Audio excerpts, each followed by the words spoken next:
Welcome to பாஸ்கீஸ் R R R. வணக்கம் sir. வணக்கம் பாலா அவர்களே. Welcoming Kalla Kannadi fans to R R R. Yes, உண்மையாவே இது வந்து ஒரு பேட்டில் ஆஃப் த பெஸ்ட் அப்படின்னு சொல்லலாம். நிஜமா நீங்க சொன்னதா கரெக்ட். அந்த மாதிரி வந்து ஒரு நல்ல பேட்டில் சார். ரெண்டு டீமுடைய பெஸ்ட் பவுலிங் அண்ட் பேட்டிங் எல்லாமே ரொம்ப இன்ட்ரெஸ்டிங்கா இருந்துச்சு. ஒரு good match for the audience. நீங்க சொல்லுங்க சார். உங்களுக்கு நிறைய தடவை சொல்லியிருக்கேன், இந்த ஜோஸ் பட்லரை மட்டும் மத்தியான மேட்ச்ல விட்டீங்கன்னா கண்டிப்பா 100ன்னு சொன்னேன்ல. பாத்தீங்கன்னா இந்த மத்தியான மேட்ச்ல மட்டும் அவர் டெஸ்டே பண்ணக்கூடாது. சின்டிலேட்டிங் மேன். அவரை பத்தி நிறைய பேசுவோம். அவருடைய பஞ்ச் டயலாகே, இந்த ஜோஸ் பட்லர் நூன் மேட்ச் ஆடினா 100 ரன் அடிச்சா மாதிரி பிசிக் பிசிக். அவருக்கு அவருக்கு இந்த ஸ்டார்க் வந்து அது ஒரு இன்னொரு பேக்ரவுண்ட் சொல்றேன். மிச்சல் ஸ்டார்க் வந்து என்ன டாப் கிளாஸா போட்டார்ல ஆர்ஆருக்கு அகேன்ஸ்டா. யார்கர் கிங் இல்லையா? சோ ஒரு படம் ஒண்ணு வந்தது. நான் ஸ்கூல் படிக்கிற காலத்துல படம் ஒண்ணு வந்து, படத்துடைய பேர் வந்து ஜாஸ், JAWS. ஷார்க்க பத்தின கதை. ஷார்க் வந்து எப்படி எல்லாரையும் அப்படியே புடிச்சு கடிச்சு தின்றதுன்றது சீல. சோ ஷார்க் வந்து மனுஷங்களை வச்சு செஞ்சிருந்ததா, இங்க ஜாஸ் வந்து ஸ்டார்க் ஷார்க்கு போல ஸ்டார்க்க வச்சு செஞ்சுட்டாரு அந்த ஒரே ஓவர்ல. அது வந்து அங்கதான் ஜீனியஸ் காமிச்சார். இது எதுக்குன்னா, என்னுடைய மோட்டிவேஷன் டாக்ஸ் ஃபார் கிரிக்கெட்டர்ஸ்ல சொல்லுவேன், தயவு செய்து ஒரு மேட்சுக்கு போறீங்கன்னா அதுக்கு முந்தின மேட்ச்ல இவன் என்னென்ன பண்ணிருக்கான்னு வீடியோ எல்லாம் பார்த்து ஓவரா திங்க் பண்ணாதீங்க, மைண்ட ஃப்ரீயா வச்சுன்னு போங்கன்னு. அதுக்கு கிளியர் எக்ஸாம்பிள் நீ ஜாஸ் பட்லர் தான். நீ கண்ணா, நான் ஒரு டீம் ஆடிந்தேன்ல, 6 ஒரு டீம். அந்த டீம்ல 10 பேரும் உனக்கு வந்து சொதப்புவாங்க போலிங்க, நீ யாருக்கார் போட்டா. பட் என்கிட்ட அது நடக்காதுன்னு சொல்லிட்டு துண்டா அடிச்சு காமிச்சாரு. ஒரு குவாலிட்டி போல ஒரு பேட்ஸ்மேன் குவாலிட்டி பேட்டிங் ஆடி காமிச்சாரு அப்படின்னு. Well set sir. ஆனால் அந்த ஜாஸ் பட்லரோடைய அந்த அடி இல்லை அப்படின்னா ஐபிஎல்லே எனக்கு என்னமோ வந்து ஒரு மாதிரி ஏதோ ஒன்று குறையுதேன்ற மாதிரி இருந்துச்சு. அவர் அடித்ததுக்கு அப்புறம் தான் இந்த ஐபிஎல் வந்து ஒரு மாதிரி ஒரு இன்ட்ரெஸ்டிங்காக ஆன மாதிரி இருக்குது. அதுவும் மதியான மேட்ச்சில் பட்லர் அப்படின்னா பிரெட் அண்ட் பட்டர் மாதிரி, இது பிரெட் அண்ட் பட்லராக அவருக்கு வந்துட்டு அந்த டீமில் வந்து நல்ல ஒரு அடிஷன். Yes sir. இப்போ ஜிடி எப்பவுமே sir, GT has always had the good batting power unit. அது போன வருஷம் கொஞ்சம் லைட்டாக உங்களுக்கு மிஸ்ஃபயர் ஆகிட்டு இருந்துச்சு. This year they are back to the track. அந்த ஓப்பனிங் பேட்ஸ்மேன் 2 பேர் அடிக்க ஆரம்பிச்சாங்க அப்படின்னா அவங்களே முக்காவாசி மேட்சை முடிச்சிருவாங்க. லைட்டாக அந்த ஃபினிஷிங் டச் கொடுக்கறதுக்கு ஒரு மில்லர் வருவார் முன்னாடிலாம். அப்புறம் வந்துட்டு இந்த இப்போ வந்து இந்த தடவை ராகுல் தெவாட்டியா அந்த மாதிரி. ஸோ ராகுல் தெவாட்டியா அடிச்ச அந்த ஒரு லாஸ்ட் இதுவே கூட ரொம்ப தைரியமான ஒரு ஷாட் இல்லை. Hyper positive. நீ இந்த ஃபுல் ஓவர் 6 ரன் அதெல்லாம் வேணாம். 10 run 8 run last first ball நான் வந்தேன்னா விக்டரி அப்படின்ற மாதிரி. மில்லருடைய ரோல் தான் பட்லர் பிரில்லியண்டா பண்றாரு. மில்லரால கொஞ்சம் தள்ளி ஆட முடியும், ஆனா பயம் அடிப்பார்.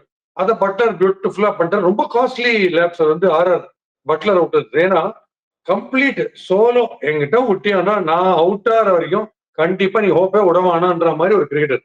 ஏன்னா 2 பால் டிஃபென்ஸ், திடீர்னு ஒரு 4 ஒரு 6. அதுலயும் இவங்க வந்து கடைசியில இப்ப இந்த டெல்லியுடைய போலர்ஸ் கடைசியில மூச்சுக்கிறாங்க. இந்த ஹிந்தி படத்துல எல்லாம் பையா மா முஜே மாஃப் கரோமா கடைசி சீன் எல்லாம் ரெகனைஸ் பண்ணிட்டு ஓடுவாங்க. அந்த மாதிரி கடைசியில தான் ஓஹோ பட்லர் ருதர்ஃபோர்ட்லாம் நம்ம ஓடி மெதுவா போடணும் போல இருக்கு. அப்பதான் நம்ம ரொம்ப 6 அடிக்க மாட்டாங்க, 4 மட்டும் தான் அடிப்பாங்க. ஏன்னா மோஹித் சர்மா வராரு, ஃபர்ஸ்ட் 2 தேங்காய் ஓடினா 2 6. ஓகே, அந்த மாதிரி போட்டா அதுவும் பட்லர் கிட்டே போய் ட்ரை பண்ணுவீங்க பவுன்சர், சான்ஸே கிடையாது. இவர் வந்து ஸ்டார் கட்டஸ் பெஸ்ட் வந்து யார்கரு. நான் உங்களுக்கு சொல்லல, ஆஃப் சைட்ல கிரிக்கெட் ஆட தெரிஞ்சவன்ட்ட மட்டும் வாலாட்டவே முடியாது. பாருங்க, அக்ராஸே ஆடுறது இல்ல, எல்லா பாலும் கவர்ஸ்ல, பாயிண்ட்ல, தேர்ட் மேன்ல மேப் போட்டு காட்டுறாரு. பேட்டிங் மேப் போட்டு காமிக்கிறார், எங்கெங்கெல்லாம் அடிக்கலாம் அப்படின்னு. திருப்பி பவுன்ஸ் பண்ணா ஸ்கொயர் லெக்ல போர். ஸோ அந்த மாதிரி டேஞ்சரஸ் பேட்டர்ஸ் இருக்கும்போது நீங்க எந்த போலிங் போட்டு வேண்டிக்க வேண்டியதான். ஸோ ஜிடியோடைய சைக்காலஜி படி நீங்க விக்கெட் எடுத்தா மட்டுமே ஜிடியோடைய சரிவை நீங்க பார்க்கலாம். நீங்க விக்கெட் எடுக்காம சும்மா கண்டெய்னிங் 10 ரன்ஸ் போனீங்கன்னா நீங்க 250 லட்சம் வச்சுருவாங்க. அவங்களோட ஒரே ப்ராப்ளம் ஆக்கிபைங் மோர் ஓவர்ஸ் வித்தவுட் ஹிட்டிங். அந்த சைக்காலஜி தான் அவங்களுக்கு டேஞ்சர். அதுல கொண்டு ஒண்ணும் ஒரு பவர் பிளேயரை ஒரு 2-3 விக்கெட் நீங்க எடுத்துடணும். எடுத்துட்டு அடிக்க போறதா இல்ல தள்ளி ஆடுறதான்ற ஒரு டைலமால விட்டீங்கன்னா மட்டுமே ஜிடிக்கு டேஞ்சர். இல்லைன்னா ஜிடி கொண்டுடுவாங்க இந்த டீம். அந்த வெரி கரெக்ட் சார். அவங்க டீம் அவங்க ஸ்ட்ரக்சர் பண்றதே, அவங்க பேட்ஸ்மேன்லாம் பார்த்தா ஒரு சாய் சுதர்ஷன், ஒரு சுப்மன் கில்லு, ஒரு ஜாஸ் பட்லர் எல்லாருமே they are ready to play the long innings. நான் வந்து ரொம்ப நேரம் ஆடுவேன், என் விக்கெட்டை நீ எடுக்கவே முடியாதுங்கிற மாதிரி giving the tough choice for the bowlers. நான் என்ன பண்ணா இப்போ ஒரு விக்கெட் எடுக்க முடியும், இவங்க விக்கெட் எடுக்கிறது ஈஸி கிடையாது அப்படின்ற மாதிரி ஒரு பேட்டர் ஆடினா அதுதான் ஒரு உண்மையான சேலஞ்சில் எந்த பவுலருக்குமே. ஆமா ஆமா ஆக்கியூபைங் தான். அதான் less number of overs, lot of runs to ஹிட்னா ஃபர்ஸ்ட் டீம் அவங்க தான். பின்னி எடுத்துருவாங்க அவங்க. பட் வந்து விக்கெட்ஸ் விழுந்துச்சு, overs left, but okay runs தான் ஓணுன்றது தான் டேஞ்சர் அவங்களுக்கு சுச்சுவேஷன். சிஎஸ்கே 2 தடவை தண்ணி காமிச்சாங்க அவங்களுக்கு அதே மாதிரி அந்த மாதிரி சுச்சுவேஷன்.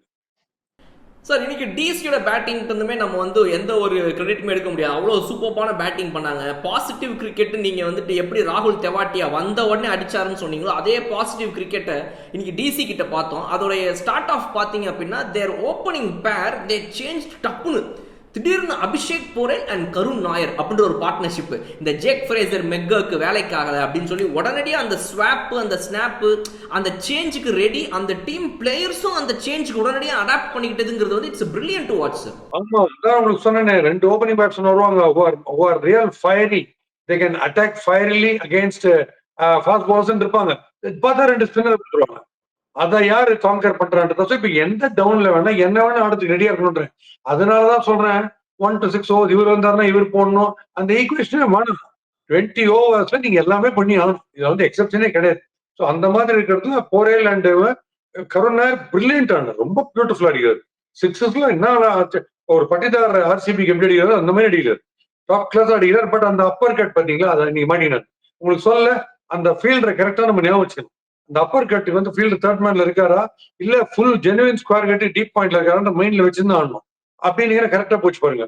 அண்ட் பிரசித்தோடைய போலிங் வாஸ் அவுட்ஸ்டாண்டிங்.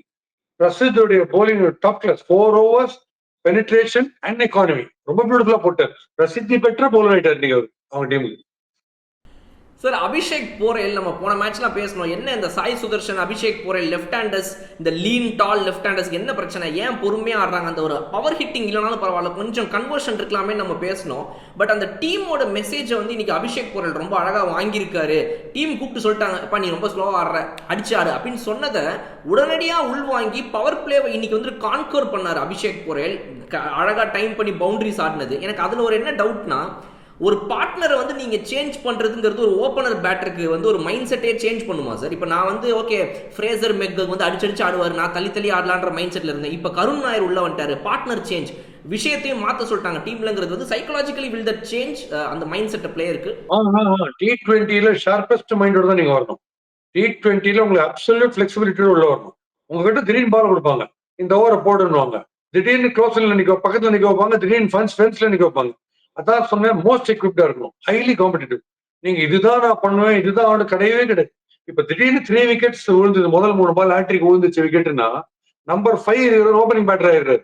அது மாதிரிதான் அது அந்த கான்செப்ட்ல தான் உள்ளே வரணும். அதே மாதிரி போலிங் போடும்போது ஆல்ரெடி 4 ஓவர் போட்டேன்ற ஆங்கிள் வரணும் போலிங்க்கு. பேட்டிங் ஆடும்போது நான் ஆல்ரெடி 25 நாட் அவுட்னு ஆடணும். மேட்ச் சிமுலேஷன் மைண்ட்லயே ஓடுன்னு இருக்கணும். இப்பதானப்பா வந்திருக்கேன், கொஞ்சம் வெயிட் பண்ணுப்பா, தட்டியா பாத்துக்கிறேன், அதனால சாரி சார் முடிஞ்சிச்சு மேட்ச் கிளம்பணும். அது நீங்க ஹைப்பர் ஷார்ப்பா இருக்கணும்ன்றது. சார் கேஎல் ராகுல் அண்ட் அக்சர் பட்டேல் இவங்க 2 பேரோட அந்த மிடில் ஆர்டர் பேட்டிங் வந்து டிசிக்கு ரொம்ப குரூஷியலா இருக்குது. அழகான ரன்ஸை வாங்கி கொடுக்குறாங்க. அதுவும் இந்த கேஎல் ராகுல் கூட சரி ஓகே நீங்க பாராட்டினீங்கன்னா ஒரு நாள் முழுக்க பாராட்டுவீங்க, அவர் அவ்வளோ பெரிய பேட்ஸ்மேனு. ஆனா இந்த அக்சர் பட்டேலுங்கிறவர் எனக்கு நாளுக்கு நாள் வியப்பு கொடுத்துக்கிட்டே இருக்கிறார் சார், என்னன்னே தெரியல. ஃபாஸ்ட் பவுலர்ஸ் வந்தாலும் அந்த ஃபாஸ்ட் பவுலர் சரி technically he is not number 1 batsman of the team. But ஆனால் சிச்சுவேஷனுக்கு தன்னோட பேட்டிங்கை நீ ஃபாஸ்ட் பவுலர் கொண்டு வந்தாலும் ஸ்பின்னர் கொண்டு வந்தாலும் நான் இந்த சிச்சுவேஷனுக்கு மட்டும் ஆடுவேன்லாம் இல்லாமல் டீமோடைய மெயின் பேட்ஸ்மேனாவே நம்பர் 4 பேட்ஸ்மேனாவே அவர் மாறிட்டார் சார் ஆக்சுவலாக அக்சர் பட்டேல். சூப்பர், பிகாஸ் 2 பேருக்குமே நீங்க சோதனை பேட்டிங்ல அவுட்ஸ்டாண்டிங் ஆடுறாங்க. 2 பேருக்குமே சோதனை வந்து காலில் வந்து பாருங்க. ஒருத்தருக்கு கால் ட்விஸ்ட் ஆச்சு, இன்னொருத்தருக்கு டெரிபிக் யார்க்கர் நேர ஃபுட்ல பியூட்டிஃபுல் பால்ல மாட்டினார். பிரசித்தோடைய அதான் சொன்னேன், பிரசித் வந்து வைட்டல் விக்கெட்ஸ் வந்து டெரிபிக் ஆச்சுக்கு நல்ல லவ்லி டெலிவரிஸ் போட்டு பிளானோட is bowling to the field. தனக்கு என்ன ஃபீல்டுக்கோ அந்த ஃபீல்டுக்கு போட்டு எடுத்துட்டாரு. அக்சரண்டி ரொம்ப பிரமாதமானாங்க அந்த ஸ்டேஜ்ல. ரொம்ப நாளா என்ன ஒண்ணு அத்தனை பேர் இந்த நான் சொல்லல, நாங்க கிரீட் ஆடும்போது 25 ரன்ஸ் பேட்டிங்லயும் 3 விக்கெட்ஸ் எடுத்தீங்கன்னா பேப்பர் ஸ்கோர், பேப்பர்ல பேர் வரும்னு ஆடும்.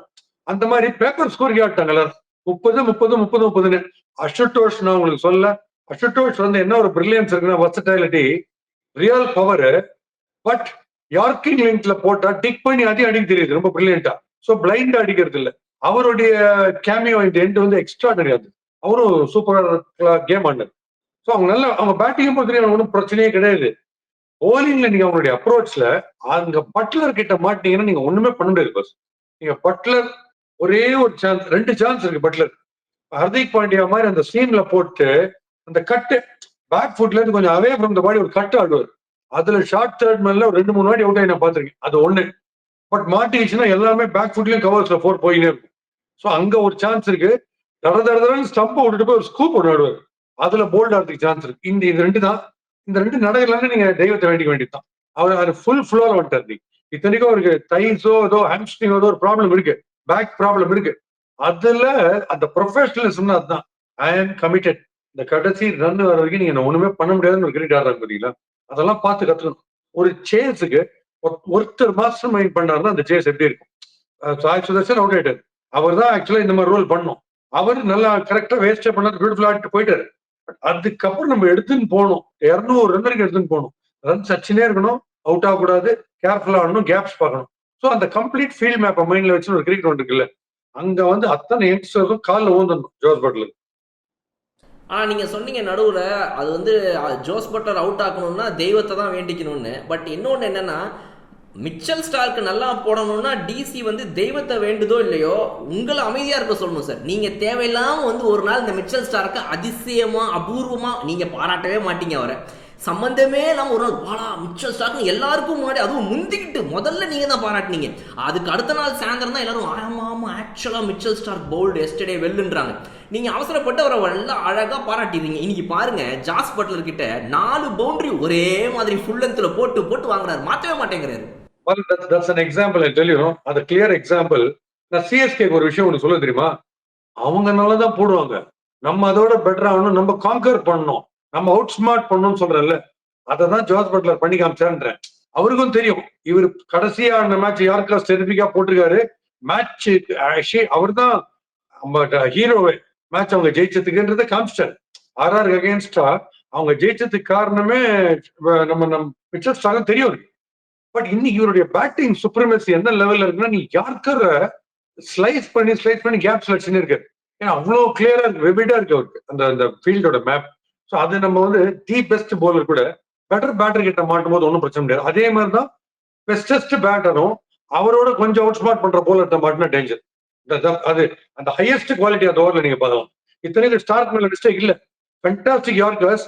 பட் இந்த பட்லருக்கு போடும்போது ஸ்டார்க் இன்னும் கொஞ்சம் ஃபாஸ்டரா போடணும் யார்கர். அதுதான் சொல்றேன், ஒருத்தர் மெஞ்சிருதுன்றது. சார் இன்னைக்கு இந்த பிட்ச் வந்து ரொம்ப பேட்டிங் ஃப்ரெண்ட்லியா இருந்துச்சு. 2 டீமே அடிச்சாங்க, 200 தாண்டிட்டாங்க. பவுலர்ஸ்க்கு ஒரு பெரிய பர்ச்சேஸ் இல்ல, ஃபாஸ்ட் பவுலர்ஸ் போட்டா ஒரு பெரிய மூவ்மெண்ட் எதுவுமே இல்ல, அடிச்சா போயிட்டே இருக்குது பால் ரைட்டு. ஓகே, இந்த மாதிரி ஒரு ட்ராக்ல ஸ்பின்னர்ஸ் டீம்ல வந்து ஒரு 3 ஸ்பின்னர் சிஎஸ்கே வந்தா எந்த மாதிரி பிச்சில் கூட ஆடுவாங்கன்னு வச்சுக்கோங்களேன். பட் நிறைய டீம்ஸ் ஒரு 2 ஸ்பின்னர் தான் விளாடுவாங்க இந்த மாதிரி பிச்சில் ஸ்பின்னர்ஸ்க்கு பர்ச்சேஸ் இல்லைங்கும் போது. உங்களுடைய மெயின் ஸ்பின்னர் யாரு அப்படின்னா இன்னைக்கு வந்து ரஷீத் கான் அண்ட் சாய் கிஷோர். என்னோட கேள்வி என்னன்னா, ஒருவேளை இன்னைக்கு இந்த ராகுல் தெவாட்டியெல்லாம் கொஞ்சம் பவுலிங் போடுவார்ல, அவர் மாதிரி ஏதாவது பார்ட் டைம் ட்ரை பண்ணியிருந்தா கூட ஏதாவது ஒரு பிரேக் த்ரூ கிடைச்சிருக்குமா? Because they have an option like that. எந்த ஆப்ஷனுமே இவங்க ட்ரை, நீங்க வந்து ஷாருக் கானை ட்ரை பண்ணலாம் கூட போன மேட்ச் சொன்னீங்க. ஸோ இவங்க அந்த ஒரு ஸ்ட்ரீம் லைன் ஆஃப் பவுலர்ஸை வச்சே இன்னைக்கு ஜிடி ஸ்டார்டிங்ல போனாங்களோன்னு எனக்கு தோணுச்சு, அதனால கேட்கறேன். ஆமா, நீங்க அனாவசியமா நீங்க இந்த சுப்மன் கில்ல வந்து பயங்கர பிரில்லியன்ஸ் நீங்க ஓவர் எஸ்டிமேட் பண்றீங்க. எனக்கு சுப்மன் கில்லுடைய கேப்டன்சி எனக்கு தெரியும். ஏன்னா ஒரு சிம்பிள் எக்ஸாம்பிள் சொல்றேன். You have a lovely left arm spinner in Sai Kishore. அந்த சாய் கிஷோரை எந்த ஓவர் பண்ணிருந்தா பாத்தீங்களா? எது மோஸ்ட் டேஞ்சரஸ் ஓவரோ 200 அடிக்கிறாங்க ஒரு டீம். அந்த டீமுக்கு அகேன்ஸ்டா left arm spinner last over கொண்டுறாரு. அது ஜிங்ஸ் பண்றதுக்கு திடீர்னு பண்ற ஒரு மூவா இருந்தா ஓகே. ஒரு டார்கெட் யாரோ நீங்க டிஃபெண்ட் பண்றீங்க, ஒரு சான்ஸ் எடுத்து பார்க்கலாம் அப்படின்னா அது கிளிக் ஆகும். இதே மாதிரி லாஸ்ட் சீசன் 19th ஓவர் தான் first over, most vital over. அதுல இவருக்கு first over Sai Kishore 20 run போச்சு. சோ இதை எதுக்கு இவர் பண்றாருன்னு எனக்கு புரியல. இப்போ ஜஸ்ட் 9 ரன்ஸ் 200 ரன் அடிக்கிற டிசிக்கு 20th ஓவர் ஒருத்தர் வந்து நேர போடுற தன்னுடைய ஃபர்ஸ்ட் ஓவர்ல 9 ரன்ஸ் தான் கொடுக்குறாரு ஸ்பின் போட்டுன்னா, மீதி 19 ஓவர்ஸ் அவர் போட வராதா போலிங்க? இப்படி ஏதோ ஒரு கேப்டன்சி பாத்துருக்கீங்களா? அவர் முதல்ல கொண்டு வந்திருந்தா விக்கெட்ஸ் விழும். அதான் நான் சொல்றேன், விக்கெட்ஸ் விழுந்தா மட்டுமே தான் உங்களால ரன்ஸோடைய ஸ்லோ கட்டேல் பண்ண முடியும். சோ அவர் எதுக்கு கடைசி ஓவர்ல கொண்டுறாரு எனக்கு புரியல. அவரை முதல்ல கொண்டு வந்திருந்தா இன்னைக்கு இப்ப கடைசி ஒரு எப்படி போட்டார் பாருங்க. அவங்க ரீச்சுக்கே இல்லாம வெளில போட்டுருந்தார் பேக் ஃபுட்டுக்கு. நான் ஒரு தடவை சொன்னேன்ல, தேங்க்ஸ் ஃபார் யுவர் சஜஷன் என்கிட்ட சொன்னார், பேக் ஃபுட்டுக்கு போடுங்க, ஃப்ரண்ட் ஃபுட் போடாதீங்கன்னு. இன்னைக்கு சர்பிக் எல்லா போலும் பர்ஃபெக்டா போட்டுருக்காரு பேக் ஃபுட்ல. அதனால எதுக்கு அவர் குடிக்கலன்னு தெரியல. ரஷீத் கானுக்கு நீங்க கேட்டீங்க, ரஷீத் கானுக்கு வந்து அந்த straying outside the off stump and outside the leg stump ஒரு லெஃப்ட் ஹேண்டரா இருந்தா ஸ்வீப் சிக்ஸுக்கு போறது. இன்னைக்கு மொத்தம் 3 சிக்ஸ் பார்த்தவரு. அவர் 3 சிக்ஸ் கொடுக்குற பிளேயர் எல்லாம் போலர் எல்லாம் கிடையவே கிடையாது. நாகிங்கா மெஷின். இந்த இது கேன் ஜூஸ்ல வீல் சுத்தாது. அந்த மாதிரி ஒரே மாதிரி சரக்கு சரக்கு சரக்குன்னு பேட்ல அடிச்சுக்கினே இருக்கும் ஆஃப் த விக்கெட் ஸ்பீட்ல. அந்த கன்சிஸ்டன்சி லேக்கிங்கா இருக்கு இப்போ. ஜஸ்ட் ஃப்ரண்ட் ஃபுட்ல சிக்ஸ் அடிக்கிறாங்க அவர். அது இம்பாசிபிள் அவர் அடிக்கிறது. அதனால ரொம்ப ரொம்ப பரிதாபமா இருக்கும். அவருடைய ஒரிஜினல் போலிங் இல்ல. அதனால அவரும் இவங்க போலிங் ரொம்ப ஃபெயில் ஆயிடுச்சு. பயங்கர ஃபெயில் ஆயிடுச்சு இவங்க போலிங். ஜிடியோடைய அந்த பேட்ஸ்மேனை வச்சு வருஷம் தப்பிச்சுக்கிட்டு இருக்கிறாரு எப்படியோ சுப்மன் கில். அவருடைய கேப்டன்சியில் இந்த மாதிரிலாம் நிறைய எரர்ஸை பண்ணாலுமே கூட அவங்க பேட்ஸ்மேன் காப்பாற்றுறாங்க. நான் ஏன் அதை அப்படி கேட்டேன்னா சார், சாய் கிஷோருமே ஒரு பவுலரை ஏன் யூஸ் பண்ணலன்னு கேட்காம நம்ம இப்படி கேட்போமேன்றதுக்காக தான் அந்த ஷாருக் கான் ராகுல் தேவட்டை ஏன் சுப்மன் கில் நீங்களே வந்து போட வேண்டியதானே அந்த மாதிரி ஒரு ஆங்கிள் நான் கேட்டேன். பிகாஸ் எனக்கு சாய் கிஷோரை யூஸ் பண்ணாமல் விட்டது வந்துட்டு புரியல சார். உங்க ஃபாஸ்ட் பவுலர்ஸ் போடவே இல்லை ஒழுங்கா. இந்த பிச்சில் ஒன்றும் நடக்கல. ஸ்பின்னர் சாய் கிஷோர் ஒரு நம்பர் 1 ஸ்பின்னரை டீம்ல வச்சுக்கிட்டு வரேன் இருங்க வரேன் இருங்க எனக்கு புரியல sir. Definitely it is an error. Maybe he escaped today. சிஎஸ்கேல அவர் டீம்ல வச்சுட்டு 11 ஆட விடாம பண்ணாங்க. இப்போ ஜிடில அவர் 11ல வச்சுட்டு போலிங் போட விடாம பண்ணிருக்காங்க. இது வித்தியாசம். இது என்ன ஸ்ட்ராட்டஜின்னு எனக்கு புரியல. ஓகே, அது ஒண்ணு. சிராஜ் என்ன பண்றாரு, வந்து போடுறாரு, ஒரு சிக்ஸ் கொடுத்த உடனே சரிங்கிறாரு பெருமையா. இவ்வளவுதான் அடி முடியும்னால 6க்கு மேல நீ நடிச்சிருக்கியா அப்படின்ற மாதிரி முதல்ல குத்துனே இருக்காரு. பவுன்ஸ் பண்றாரு, சிக்ஸ் அப்படியே போயிடுது. அதனால அவங்க போலர்ஸ்லயும் அவங்களுடைய ஒரிஜினல் ஸ்டப், இப்ப ரஷீத் கான் ஒரிஜினல் ஸ்டப் போட்டிருந்தாருன்னா சத்தியமா 200 போயிருக்கு. அதனால அவங்க 200 ரியல் கிரெடிட் இந்த போலிங் இந்த ஸ்டப்புக்காக. பட் இவங்க திருப்பி வச்ச பிளான் சொல்லுங்க, ஹேட்ஸ் ஆஃப். ஒரு 10 ரன்ஸ் ஒரு 6 ஒரு 4 ஓவர் அடிக்கணும்னா necessarily you need a Jos Buttler. ஆனா அந்த ஜோஸ் பட்லர் எப்படி கரெக்டா காப்பாத்துறது? தேவையில்லாத ஷாட்ஸ் அக்ராஸ் எல்லாம் போகாம ஆஃப் சைட்ல மெஜாரிட்டி 100ல ஒரு 70 ரன் ஆஃப் சைட்ல தான். ஸோ அதான் கிளாஸ். கேஎல் ராகுல், விராட் கோலி, ஏபி டிவிலியர்ஸ், சூரியகுமார் யாதவ், இவங்க எல்லாரும் ஆஃப் சைட்ல கிரிக்கெட் பிரமாதம் ஆட தெரியும். ஒண்ணுமே பண்ண முடியாது sir. Before we come to the end of the segment, லாஸ்ட்டாக ஒரு 2 விக்கெட் பற்றி கேட்கணும்னு நினச்சேன். ஒன்று சுப்மன் கிலோடைய ரன் அவுட்டு, அந்த ஸ்டேஜில் வந்து ஒரு ரன்னுக்கு ஓடி அவர் ரன் அவுட் ஆன அந்த ஒரு விஷயம். ப்ளஸ் நம்ம சாய் சுதர்ஷனுடைய பேட்டிங் இன்னைக்கு கொஞ்சம் பாசிட்டிவாக ஆடினாரு. நிறைய பவுண்டரிஸ் அந்த இதில் ஆடும்போது, அந்த பவர் பிளேயில் ஆடும்போது கொஞ்ச நேரத்தில் குல்தீப் யாதவ் அவர் அவுட் ஆகிட்டு அவரால் ஒரு பெரிய லேப்ஸ் இல்லை ரன்ஸில். பிகாஸ் அவர் ரொம்ப நேரம் உள்ள ஸ்டே பண்ணி ரிக்வயர்ட் ரன் ரேட்டை இன்னும் ஏற்றாமல் இன்னைக்கு வந்து கரெக்டாக அவருடைய வேலையை முடிச்சுட்டு அவுட் ஆகிட்டு கிளம்பிட்டார். தட் வாஸ் பெட்டர் அப்படின்னு நான் நினைக்கிறேன். ஸோ இவங்க 2 பேரோட அந்த விக்கெட்ஸ் பற்றி சொல்லுங்க, அந்த run out and Sai Sudharsan wicket. Run out தான். நீங்க விராட் கோலி திரும்பி பின்னாடி போயிடல, அது மாதிரி ஒரு வந்துக்கலாம். அந்த ரன் எடுக்க முடியாத ரன் எல்லாம் கிடையாது. இவர் எது திடீர்னு பாதி பிச் வந்துட்டார் அவரு. பாதி பிச் வரும்போது உங்க டெசிஷன் நீங்க சொன்னீங்க ரொம்ப டேஞ்சர்னு சொல்லல. அது வந்து இவர் ஓடணும். இவங்க ஓடுறது என்ன கஷ்டம்? இவங்க எல்லாமே குவிக் சிங்கிள்ஸ் ஓடுறவங்க தானே. அதுல சுப்மன் கில் ரொம்ப கான்பிடென்டா வந்தார். அவர் அவ்வளவு தப்பா ஓடுறவர்லாம் இல்ல. அது ஒண்ணு. இவருடைய பேட்டிங் சாய் சுதர்ஷன் வந்து ரொம்ப ரொம்ப பிளஸ் ஆன ஒரு விஷயம். கரெக்டா கேப்ஸ் தெரியுது. ஃபீல்டருக்கு நேரம் ரொம்ப அடிக்க மாட்டோம். கரெக்ட். அது மிட் விக்கெட்ல புல் பண்ணாலும் சரி, ஸ்கொயர் கட் வச்சாலும் சரி. பட் எப்பயுமே ஸ்கொயர் கட் மட்டும் கொஞ்சம் ஏர்ல போகுது. அது மட்டும் ஒரு பார்த்து டீப் பாயிண்ட்ல டிஎன்பிஎல் ஃபைனல்ஸ்லயே நான் சொன்னேன். இன்ஃபேக்ட் அதை ப்ரெடிக்ட் பண்ணிருந்தேன். அஸ்வினுக்கு ஒரு மெசேஜ் அனுப்பிச்சிருந்தேன். சாய் சுதர்ஷன் ஸ்கொயர் கட்டுக்கு நீங்க போட்டீங்கன்னா டீப் பாயிண்ட் அவுட் ஆகுது சான்ஸ் நான் சொன்னது நடந்தது நீ. அதனால அவருக்கு வந்து இப்போ ஃபீல்ட் மேப் நல்லா தெரிஞ்சுட்டு அவர் வந்து இப்போ நீங்க சொல்றதுக்கு முதல்ல ஸ்ட்ரைக் ரேட் முதல்ல கம்மியா இருந்தது. அதை டெரிபிக்கா இம்ப்ரூவ் பண்ணிட்டு நெக்ஸ்ட் ஸ்டேஜ் வந்து தண்டர் மாதிரி வதேரா மாதிரி பிரியான்ஸ் மாதிரி ஆட ஆரம்பிச்சோம்னு நினைக்கிறேன். ரைட், நம்ம கடைசி செக்ஷன் மட்டும் சார் நம்மளுடைய கமெண்ட்ஸ் எல்லாம் பார்த்துருவோம். இன்னைக்கு என்ன கமெண்ட் முக்கியமாக வந்திருக்குது அப்படிங்கிறத பார்த்துருவோம். பாண்டியராஜம் பாரதி அப்படின்றவங்க கேட்டிருக்காங்க. My question to Bhaski sir, we know that Jadeja is a best finisher after Thala Dhoni. CSK team அவரை ஃபியூச்சராகவும் கன்சிடர் பண்ணாங்க. But nowadays he is not at his best in batting like 2020 2021 time. ஏன் அவர் struggle பண்றாரு அப்படிங்கறத பத்தி. ஆனாலும் team அவரை ஃப்ரண்ட்ல இறக்குறாங்க, ஏன் ஸ்ட்ரகிள் பண்றாரு அப்படின்னு கேக்குறாங்க. வந்து பேசிக்கா டெக்னிக்கலி சில டெபிஷியன்சிஸ் இருக்கு. ஆனா டெபிஷியன்சிஸ் இருந்ததுனால அவங்க ஃபெயில் ஆவாங்கன்னு அவசியமே கிடையாது. டெண்டுல்கர் அண்ட் தோனின்னு பாத்தீங்கன்னா டெண்டுல்கரோட டெக்னிக்கோ டெண்டுல்கரோட ரெக்கார்டோ தோனி கிடையாது. ஆனா திடீர்னு போய் ரிசல்ட்டை கொடுக்கணும்னு அந்த ஆங்கிள் வெயிட் பண்ணும்போது பாத்தீங்கன்னா நீங்க வந்து தோனியை தான் ஃபர்ஸ்ட் ப்ரையாரிட்டி கொடுப்பீங்க. டெக்னிக் இல்லாட்டா கூட confidence is the best talent. 12வது ஓவர் நான் 5 பால் போயிட்டேன், அதே போல 20வது ஓவர் வருத்தம் கொண்டுடுவேன் அப்படின்னு ஒண்ணு இருக்குல்ல, அந்த மாதிரி கிரிக்கெட்டர். ஜடேஜா வந்து அந்த மாதிரி டைப் ஆஃப் கிரிக்கெட்டர் தான். ஆனா ஒண்ணு, ஜடேஜாக்கு இருக்கிற பவருக்கு நீங்க ஒரு real bowler like Archer or Mark Wood மாதிரி ஸ்ட்ரெயிட் ஆன் த பாடி ஃபாஸ்டா ஸ்டம்ப் ரேஞ்சிலேயே போட்டிருந்தா அவரால் பெனிட்ரேட் பண்ண முடியாது. அதுதான் ப்ராப்ளம். அந்த மாதிரி போலிங் குவாலிட்டிக்கு அகேன்ஸ்டா அவர் மாட்டினதால தான் பினிஷிங் கஷ்டமா இருக்கு.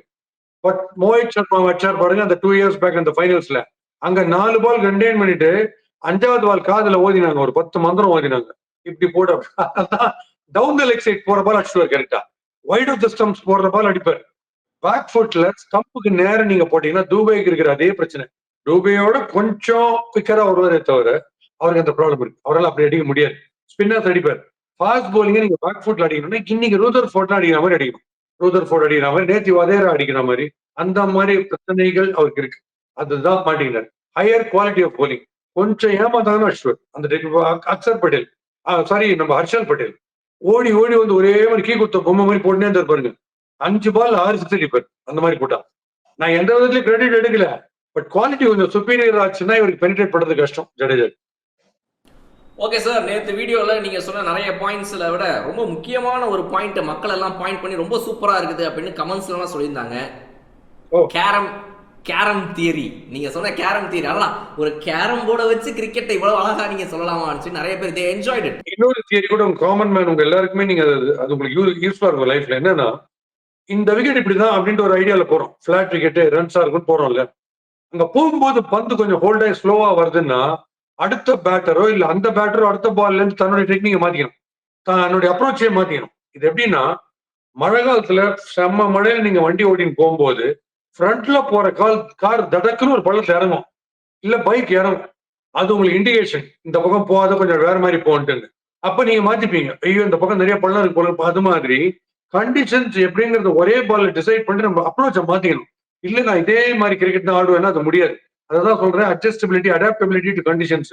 ஸோ ரியல் லைஃப்ல அதுக்கு ஒரு இது இருக்கு. இப்போ டிஆர்எஸ் எடுத்தீங்கன்னா ஃபர்ஸ்ட் அவுட் கொடுத்துருவாங்க. அவுட் கொடுத்துட்டு போற பேட்ஸ்மேன் அங்க டிஆர்எஸ் இப்படின்னு அப்படின்னா இந்த 3வது அம்பையர் வந்து பார்த்துட்டு நாட் அவுட்னு. இது எப்படின்னா லைசன்ஸ் இல்லாம ஆர்சி புக் இல்லாம மாட்டிப்பீங்க சார்ஜென்ட் கிட்ட. உங்களை புக் பண்றதுக்கு நீங்க காலி. அப்போ ஒரு போன் அடிப்பீங்க. ஒரு எம்எல்ஏக்கு ஒரு மந்திரிக்கு ஒரு போன் அடிப்பீங்க. அவர் சொன்னோடனே உங்களை விட்டுருவாங்க. அதேதான் டிஆர்எஸ். ஸோ இது காமன் மேனுக்கு என்ன நடக்குதோ அதுதான் கேரம் போர்டு அண்டர்ஸ்டாண்டிங் ஈஸியா இருக்கும். அந்த எக்ஸாம்பிள் சொன்னேன். ஏன்னா இந்த பிச்சோட குவாலிட்டி நிறைய பேருக்கு தெரியாது. ஏதாவது கேட்டா it looks to be very hard, a little bit of blades of grass, strands of grass here and there, likely to turn after the third day, good for the bowler. எல்லாரும் இது சொல்லுவாங்க.